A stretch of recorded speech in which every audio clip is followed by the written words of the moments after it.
USC's best competition. I see lots of television. You got everybody on this side of the room? Not on this side. Go ahead. Okay, we're going to start with Paramars. My name is Paramars. Secondly, I'm here to echo whatever the person said about Metro Center, except you need to get the regional connector through to make that really a... My name is Gunnar Hand. I'm the chair of a group called Rail LA. We're a joint effort between the Los Angeles chapters of the American Planning Association. Real quick, we basically focus on high-speed rail right now. We got a bunch of programs. Art's over because Art leaves for his train. We have an agenda which is inside the Transit Coalition newsletter here. Art's going to cover some of the topics here.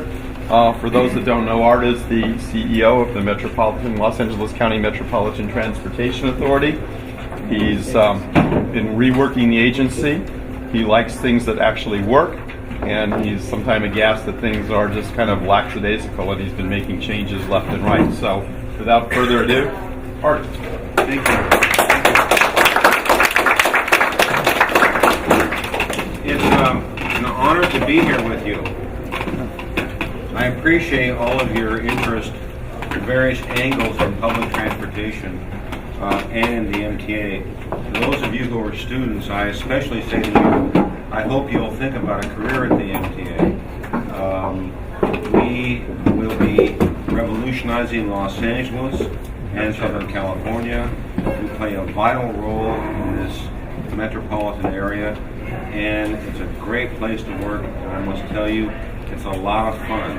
It's a lot of fun because we do the government stuff. We worry about SB 375 and global warming in urban form, but we also run businesses, bus lines, rail lines, other things that have to have revenue from customers. So we get to do business things as well as government things. So for those of you who are students, I hope you come to the MTA. Most of you I don't know. I want to just say to you, I've been at the MTA for 15 months, although I used to operate a bus for them. But so I actually tell the board, I have a marketable skills with a social and giving value. I can drive a bus, and so if they fatigue with me, that's okay. But the reason I came to MTA from Orange County was not money, wasn't status, wasn't any of that. It was because I realized I could not turn down an opportunity to accept one of the biggest jobs in the city, in the state, that will affect this wonderful area. And I grew up here, so how do I say no to that? I do love LA. I grew up here. It's a great place. I take transit to work every day from Orange County. I ride MTA buses and trains probably on the average of 3 days a week, maybe 4 sometimes. I've taken buses and trains to Hollywood, East LA, the Valley, Pasadena, and other places. So we're about to have a meeting with MTA executives where we talk about having them ride MTA buses and trains as well. Someone mentioned that I had the MTA management staff drive a bus, and I did.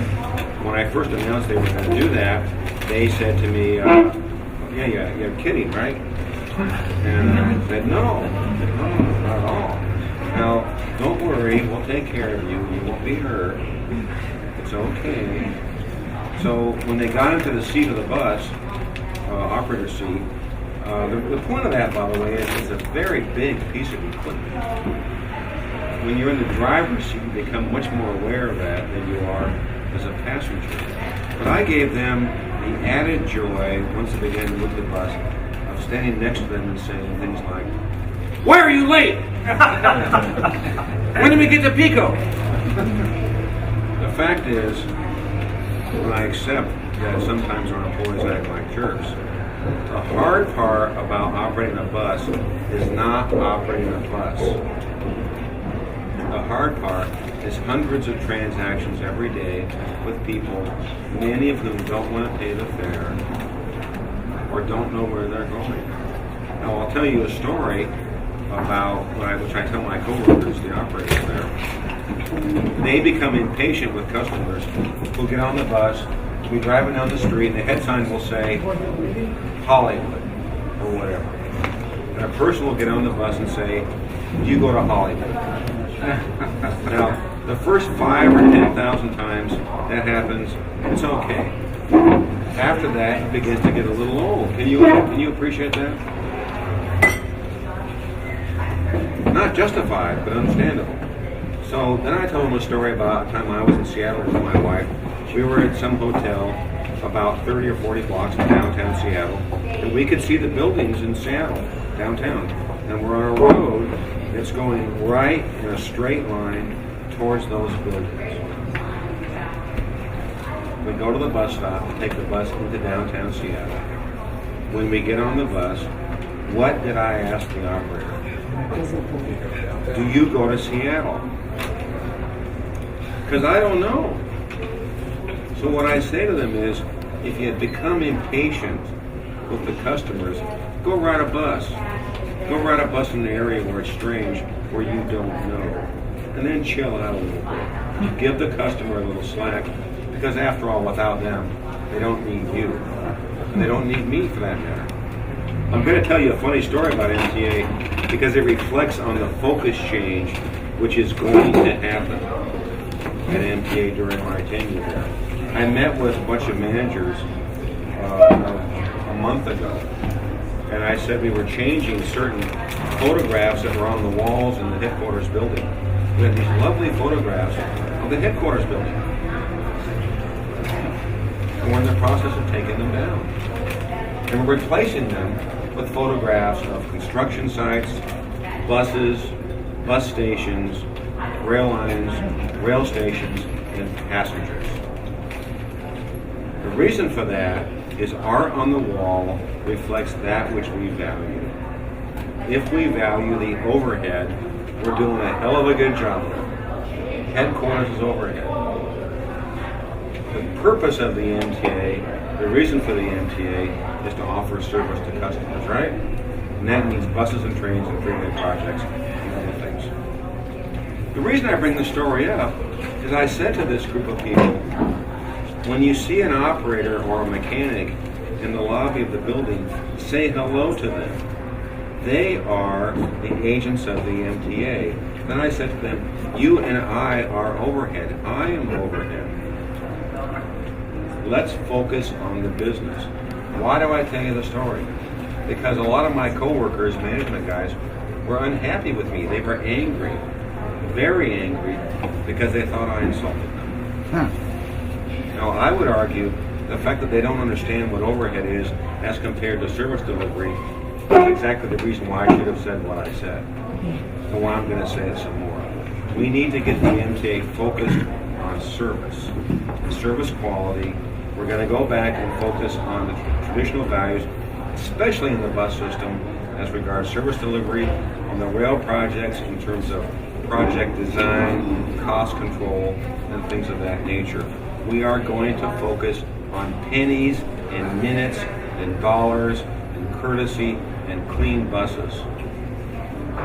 Right now we have buses with shiny wheels on the outside and dirty interiors. Sound good to you?